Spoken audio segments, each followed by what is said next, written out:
இடத்துல வந்தான்? இயேசு கிறிஸ்துவினிடத்தில் வந்தான். சரியான இடத்துக்கு வந்தானா தவறான இடத்துக்கு வந்தானா? சரியான இடத்துக்கு வந்தான். ரெண்டாவது என்ன பண்ணானா, முழங்கால் படியிட்டான். முழங்கால் படியிடுதல் என்பது தாழ்மையை குறிக்கிறது. அது தன்னை ஒப்புவிக்கிறது குறிக்கிறது. அது தன்னை சரண்டர் பண்றத குறிக்கிறது. அப்படிதானே?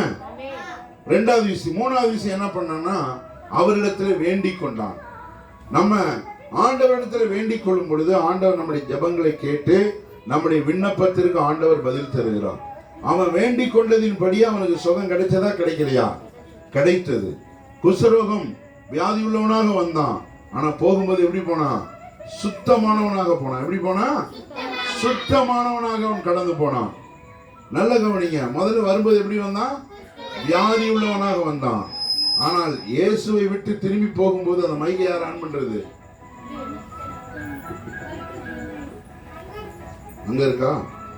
இப்போ இயேசுவிடத்தில் வரும்போது வியாதி உள்ளவனாக வந்தான்.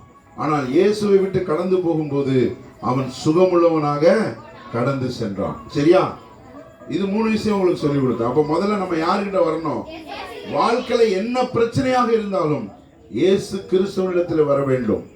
நம்மை தாழ்த்த வேண்டும். தேவனுக்கு முன்பதாக நம்மை தாழ்த்தும் பொழுது ஆண்டவர் அந்த தாழ்மையை பார்த்து நமக்கு அற்புதம் செய்கிறார்.